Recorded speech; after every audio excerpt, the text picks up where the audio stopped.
¿No? Ya no me acuerdo. Ya mejor ni digo, ¿verdad? Porque van a ser cuentas. Tom, que uno... Bueno, esto fue antes de la televisión. Uno guapo. Tom Lopacaún. No, pero no era me acuerdo Lopaca si o era Lopeica. No, era un cuate.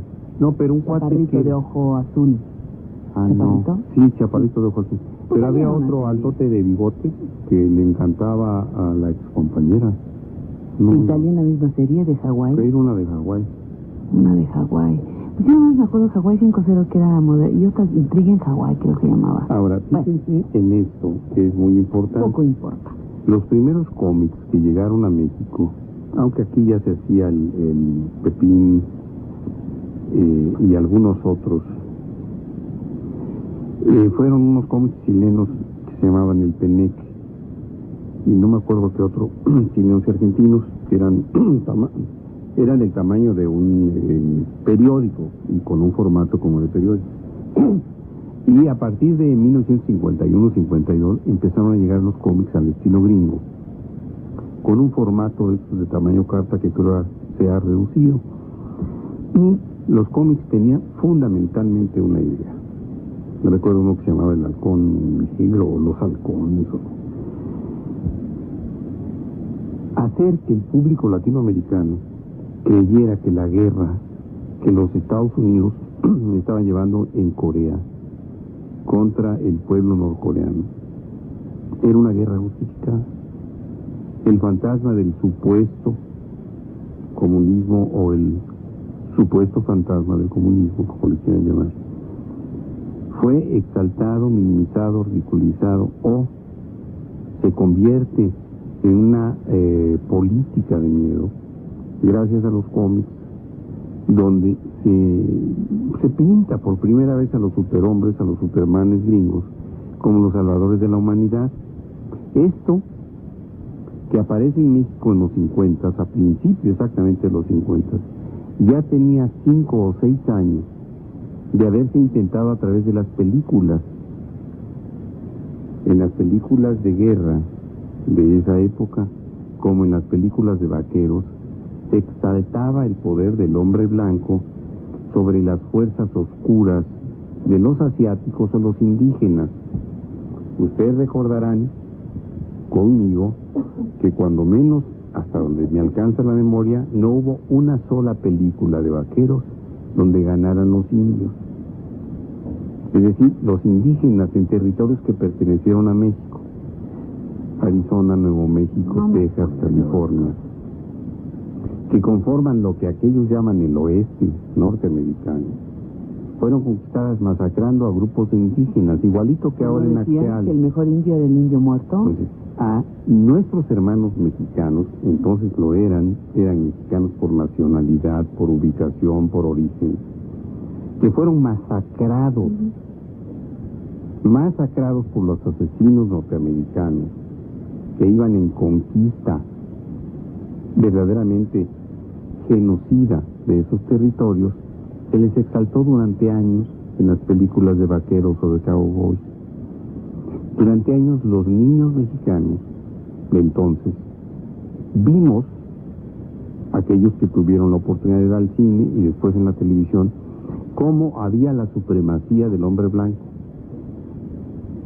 y que los indígenas, nuestros hermanos, dueños de nuestros orígenes, eran los malos, los perversos, a los que había que matar, y además por encima de la ley. Y creyendo en ese lema del destino manifiesto, que hace creer todavía a millones de norteamericanos, de Estados Unidos de Norteamérica, porque ustedes mexicanos y yo también somos norteamericanos. México está situado en América del Norte, los canadienses son norteamericanos también, los cubanos son norteamericanos, están por arriba de donde empieza América Central y el Cono Sur. Y nos convencieron, y hasta la fecha seguimos teniendo esa idea totalmente tergiversada de la realidad del poderío del hombre blanco, como tuvimos durante años, lustros, la idea de que los japoneses o los chinos eran malos, perversos, desgraciados, malditos, y había que aniquilarlos con bombas atómicas, o con los marines, Eso fue gracias a las películas y a los cómics y después a la televisión, porque todas estas caricaturas que aquí han sido ilustradas con música o la musicalización de aquellas caricaturas que tenían una parte color de rosa, también determinaron la ideología racial y el radicalismo político-económico de centenares o miles de miembros de generaciones después de los 50 en México. Hasta la fecha, ese maniqueísmo, los indios y los orientales son malos y perversos y hay que acabar con ellos, sigue predominando en nuestra nación.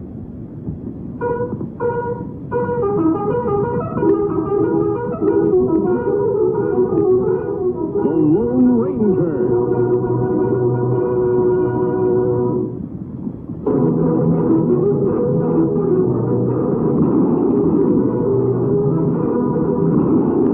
Hi-Yo Silver! A fiery horse with the speed of light, a cloud of dust, and a hearty Hi-Yo Silver. The Lone Ranger. Hi-Yo Silver!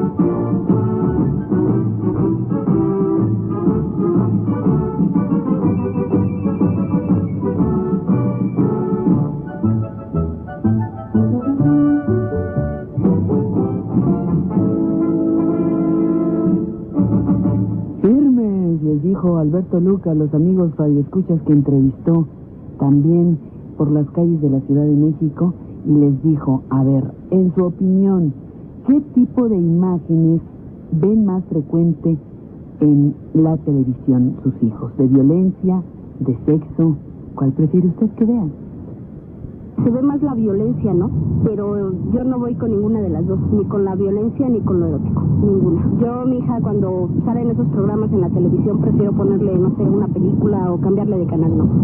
Porque no me gusta que vea eso. Pues dependiendo del enfoque del sexo, digo, si fuera una educación sexual, pues estaría muy bien, pero desafortunadamente están queriendo pasar la educación, la cultura de Estados Unidos del sexo para acá y pues el tipo de familia es muy diferente. Y de la violencia sí de plano nada, nada. Si fuera posible mejor... yo me acuerdo que cuando yo veía caricaturas que era más pequeña, había caricaturas así más inocentonas, menos violentas, menos inclinadas a ese tipo de temas. Bueno, pues para mí los más comunes son los de violencia extrema y definitivamente yo soy una persona que no está de acuerdo con la programación porque siento que es demasiado dañina, ¿no?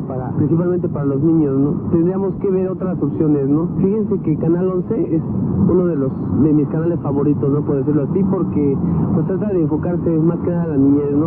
Tiene un enfoque cultural muy importante, ¿sí? A diferencia de los otros canales que vamos, entre comillas, son los mejores, ¿no?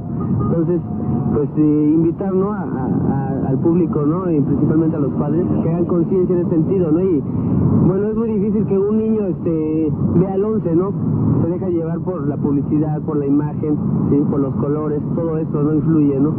Entonces sería importante que los padres trabajaran con ellos y tratar de darles ese enfoque, no buscar los canales culturales donde manejen situaciones infantiles, ¿no? Que no sean tan dañinas, no les inculquen esto, ¿no? Ahí está uno de los resultados, ¿no? Precisamente, ¿no? De la cajita atolondrada, ¿no? Yo creo que debe haber un horario exclusivo para la gente adulta que rebasa los 18 años y una programación exclusivamente para niños. O sea, que no haya esa diversidad de programas en el horario de la mañana y parte de la tarde, ¿no? O sea, que no haya ese tipo de imágenes, íconos que se relacionen con el sexo o con la violencia.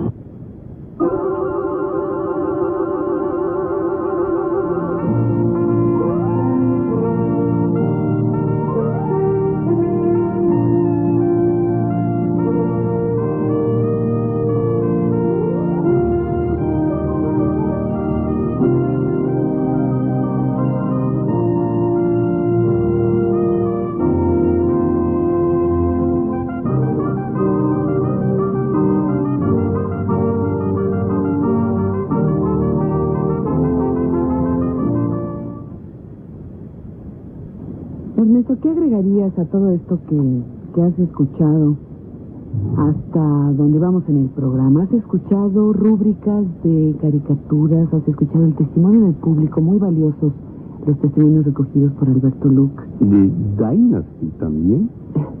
Y testimonios que hablan de una realidad clara, objetiva, consciente, cotidiana, aunque no racional, de una muestra que, si bien es muy pequeña, yo creo que es significativa porque pudiese, en teoría, ampliarse todo lo que quisiéramos en los resultados de la opinión del público respecto a lo que prefiere ver en la televisión, las horas que determina ver televisión, el número de televisores dentro de cada domicilio, la influencia en los gustos, aficiones, pensamientos.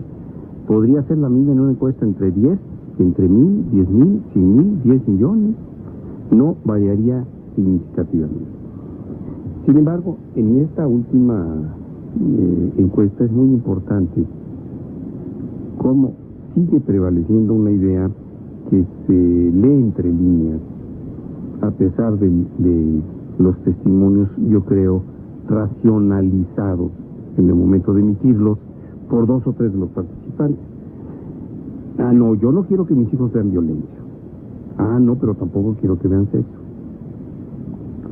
Y vuelvo a la pregunta que hacía en un corte anterior. Con toda honestidad, pregúntese, ¿cuántas veces le ha prohibido usted a sus hijos, hombres o mujeres, ver una escena de amor, donde puede haber alguna escena sexual implícita o explícita, diciendo que es algo malo, voltéate, tápate los ojos, vete, ya vete a acostar, esto no es para ti, etcétera?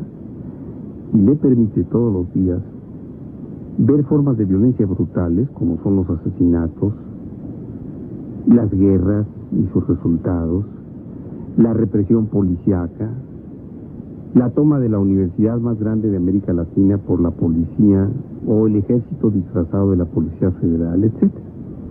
Sin contar con que le permite ver también uno de los crímenes y delitos llamados genocidios, es decir, que abarcan a una cantidad muy importante de seres humanos, provocado por el sistema político neoliberal, globalizador y totalitario, y que es el hambre.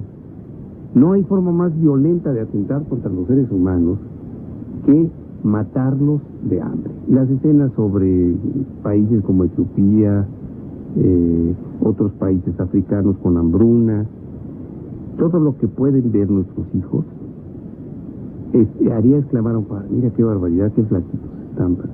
Se parecen a los niños de Biafra que veían cuando eran jóvenes. Pero a ver, entonces a lo mejor entendí mal. 2 cosas. 1, eso no debería televisarse. De eso, pregunto, de eso no deberíamos saber. 1. Y 2, ¿cuál es la alternativa para el uso de la televisión para nuestros hijos? Mira, yo estoy hablando de la capacidad de los padres mexicanos relativamente jóvenes y maleducados por la televisión comercial, sí, doctor, para elaborar un criterio personal como papás y decidir qué ven con lo que ven sus hijos. Esa era la pregunta en la encuesta.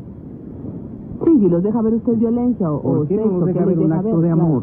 Claro. ¿Por qué les tapa los ojos o los manda a la cama? Y sí les permite ver toda la violencia que se manifiesta en los llamados noticieros de televisión, donde el hambre, los desastres provocados por el descuido humano y la corrupción humana, la corrupción, los asesinatos, los crímenes y las guerras, esas sí las pueden ver.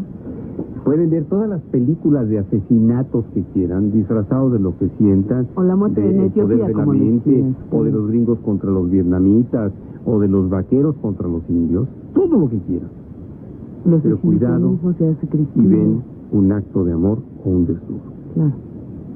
Cuidado ver al cuerpo. Ese es el criterio doble moral, falto totalmente de racionalidad y de ética, de millones de parejas de padres en este país, al dejar, permitir o facilitar que los hijos vean o no televisión.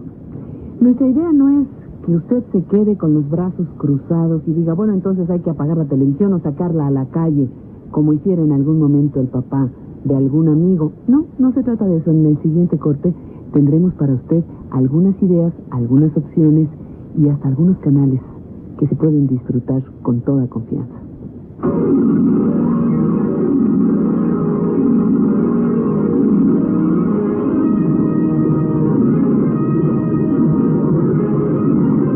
Faster than a speeding bullet. More powerful than a locomotive. Able to leap tall buildings at a single bound. Look, up in the sky. It's a bird. It's a plane. It's Superman. Yes, it's Superman. Strange visitor from another planet who came to Earth with powers and abilities far beyond those of mortal men. Turbines to speed. Roger. Ready to move out.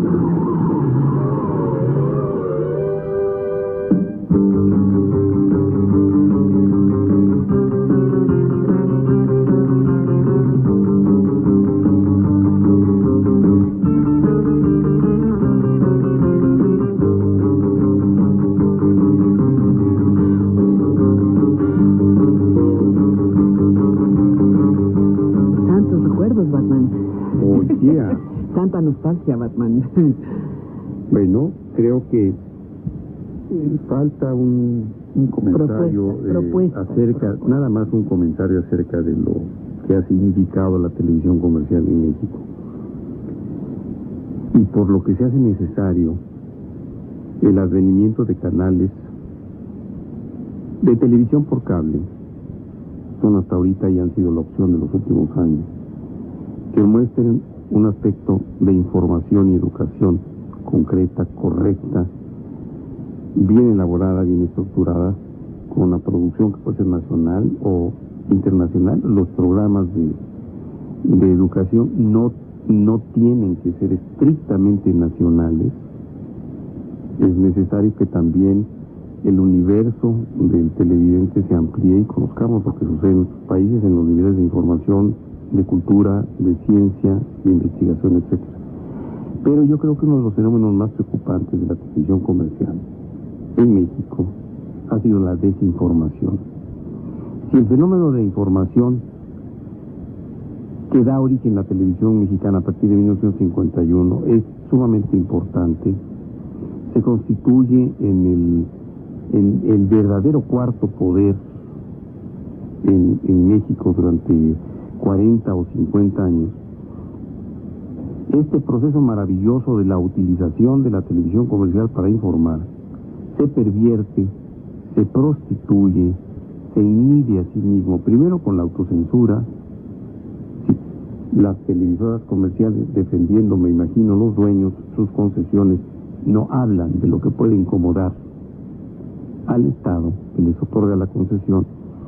Y posteriormente, ¿qué es lo que sucede? Se va constituyendo esta autocensura hasta convertirse la televisión en una emisora constante de la desinformación deliberada, cruel, constante, manipulada y políticamente inaceptable del pueblo mexicano.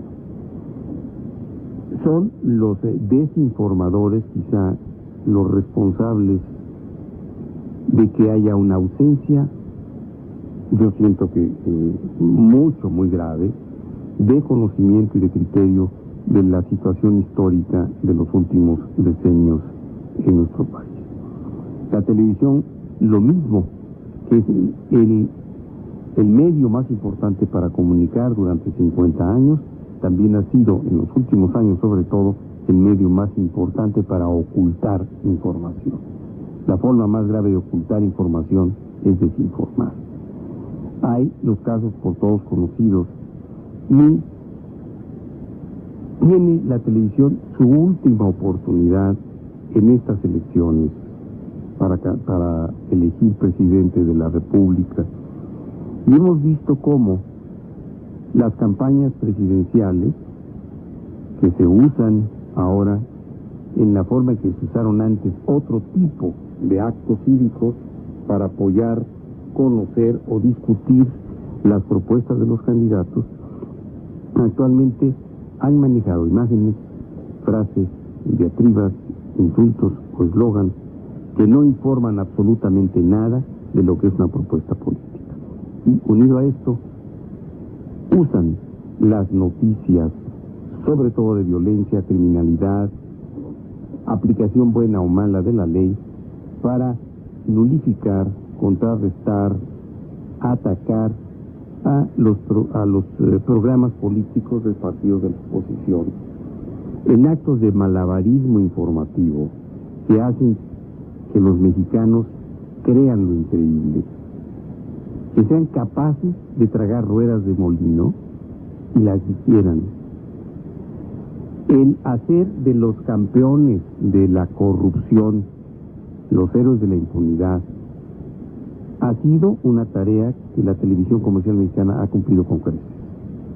No sé si porque en el caso de Televisión Azteca el contubernio entre los políticos corruptos, específicamente Raúl Salinas de Gortari, y el teóricamente dueño de esta instancia informativa sea pues este amaciato entre algunos medios, la corrupción, el dinero y la desinformación. Pero yo creo que este es el caso más notorio, más notable, que nos habla con mayor eficiencia de lo que ha sido también la televisión.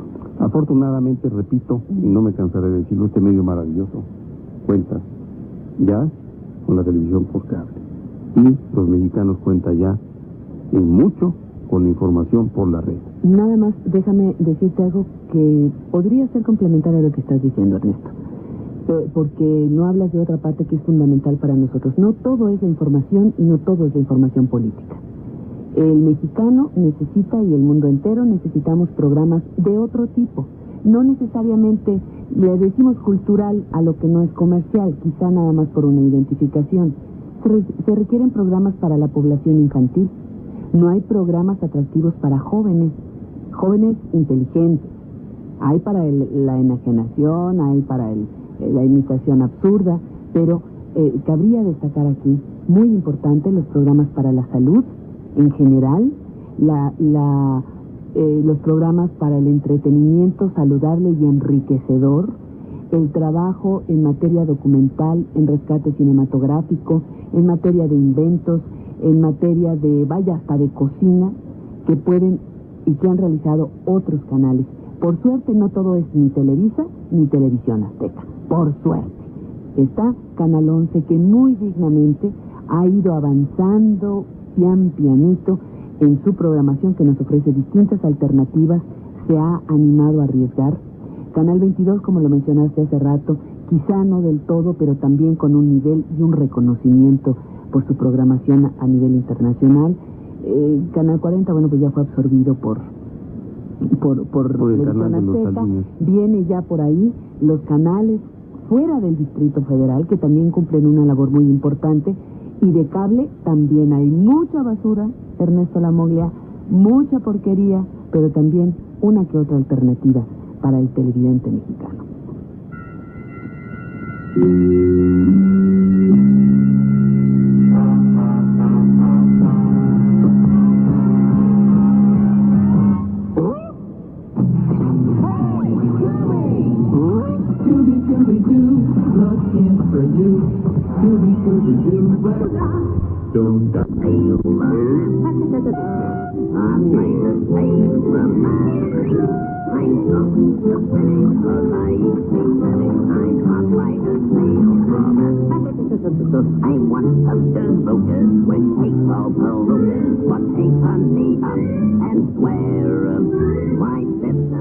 Bueno, mi querida Popeye, ya nos vamos. ¿Cuáles serían las conclusiones, Ernesto? No hemos dicho qué cosas se pueden ver. A ti que te encanta el Discovery. El Discovery, el Animal Planet, ahora que está de moda hablar en inglés. La televisión española, que mis respetos. El Olé, ¿cómo se llama el Mundo Olé? Mundo Olé. En la televisión española, de verdad, muchos programas en España, y ojalá en México alguna vez exista un programa de turismo obviamente no con este personaje que ahora está como titular, pero que pudiese ilustrar al mundo de las bellezas, de las pocas bellezas que quedan en México dignas de ser visitadas, dado que los mexicanos nos encargamos de deteriorarlo todo. Ahí están las opciones también de algunos canales por cable que intentan hacer pasar películas de interés para aquellos que gustan del cine, otros que pasan Hay unas muy buenas, hay unas muy malas, como todo, programas musicales de carácter clásico, pero lo mismo puede presentar un concierto de música clásica que un buen concierto de jazz, e incluso un concierto de rock. Y pues creo yo que incluso en los niveles de información de noticias para todos aquellos que han dejado de leer, hay muchas opciones importantes que pudiesen ser un modelo a seguir para todos aquellos que pretenden hacer noticias. Desde los programas portugueses que sacan muñecos que han sido copiados en forma miserable por Televisión Azteca, porque son estos peluches allá en Portugal están mucho mejor hechos y pues luego son un antecedente, hasta la opción extraordinaria en la actualidad de la red. La comunicación por internet es, hasta donde es posible vislumbrarlo, el futuro inmediato de la información, la cultura y la educación en México. Los afortunados que cuentan con un PC, con un receptor y transmisor para usar la red, saben lo que estamos diciendo. Y los jóvenes mexicanos se han visto obligados de nueva cuenta a leer. Porque a diferencia de la televisión, en la red se tiene que leer, se tiene que investigar, se tiene que buscar, se tiene que aprender. Ahí está la opción para todos aquellos que, bueno, el día de hoy buscan nuevas corrientes de comunicación y de información. Ojalá con el tiempo la red no se prostituya como desafortunadamente lo hizo la televisión comercial más de 50 años. Otra opción, y que yo no me quiero ir sin dejar constancia de esto, es que para que la televisión no ocupe el lugar que no le pertenece, tiene que haber padres y madres responsables. Tenemos que darles alternativas a nuestros hijos para que no se queden aplastados viendo su básica y obligada 3 horas, jornada de 3 horas de televisión. ¿Qué implica? Que nuestros hijos no estén frente al televisor, no se le olvide un compromiso y la responsabilidad que tenemos como padres y como madres. ¿Cuáles son? Otras actividades, otras alternativas, el compartir con ellos espacios, el juego es otra alternativa, pero no nos quejemos de su educación cuando hemos sido los que elegimos para ellos la mal o bien llamada caja idiota del siglo XX.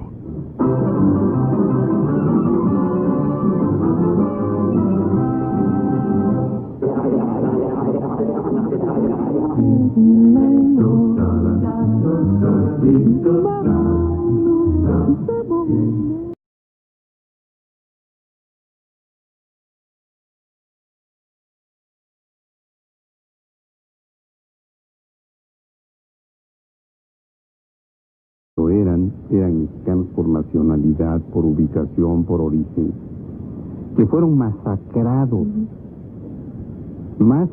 por los asesinos norteamericanos, que iban en conquista verdaderamente genocida de esos territorios. Se les exaltó durante años en las películas de vaqueros o de cowboys. Durante años los niños mexicanos de entonces vimos, aquellos que tuvieron la oportunidad de ir al cine y después en la televisión, cómo había la supremacía del hombre blanco y que los indígenas, nuestros hermanos, dueños de nuestros orígenes, eran los malos, los perversos, a los que había que matar, y además por encima de la ley, y creyendo en ese lema del destino manifiesto, que hace creer todavía a millones de norteamericanos, de Estados Unidos de Norteamérica, porque ustedes mexicanos y yo también somos norteamericanos, México está situado en América del Norte, los canadienses son norteamericanos también, los cubanos son norteamericanos, están por arriba de donde empieza América Central y el Cono Sur, y nos convencieron, y hasta la fecha seguimos teniendo esa idea totalmente tergiversada de la realidad del poderío del hombre blanco, como tuvimos durante años, lustros, la idea de que los japoneses o los chinos eran malos, perversos, desgraciados, malditos, y había que aniquilarlos con bombas atómicas o con los marines. Eso fue gracias a las películas y a los cómics y después a la televisión, porque todas estas caricaturas que aquí han sido ilustradas con música o la musicalización de aquellas caricaturas que aparecen en México en los 50, a principios exactamente de los 50, ya tenía 5 o 6 años de haberse intentado a través de las películas. En las películas de guerra de esa época, como en las películas de vaqueros, se exaltaba el poder del hombre blanco sobre las fuerzas oscuras de los asiáticos o los indígenas. Ustedes recordarán conmigo que cuando menos, hasta donde me alcanza la memoria, no hubo una sola película de vaqueros donde ganaran los indios. Es decir, los indígenas en territorios que pertenecieron a México, Arizona, Nuevo México, Texas, California, que conforman lo que aquellos llaman el oeste norteamericano, fueron conquistadas masacrando a grupos de indígenas, igualito que ahora en Axteal. Que el mejor indio era el indio muerto. Pues, a nuestros hermanos mexicanos, entonces en 1951-52, empezaron a llegar los cómics al estilo gringo, con un formato de tamaño carta que creo se ha reducido. Y los cómics tenían fundamentalmente una idea. No recuerdo uno que se llamaba El Halcón Negro o Los Halcones. Hacer que el público latinoamericano creyera que la guerra que los Estados Unidos estaban llevando en Corea contra el pueblo norcoreano era una guerra justificada. El fantasma del supuesto comunismo o el supuesto fantasma del comunismo, como le quieran llamar, fue exaltado, minimizado, ridiculizado o se convierte en una política de miedo gracias a los cómics, donde se pinta por primera vez a los superhombres, a los supermanes gringos, como los salvadores de la humanidad. ¿No? Ya no me acuerdo. Ya mejor ni digo, ¿verdad? Porque van a hacer cuentas. Bueno, esto fue antes de la televisión. Uno guapo. Tom Lopacan. No, pero no era Lopaca o Lopeica. No, era un cuate. No, pero un cuate que... de ojo azul. No.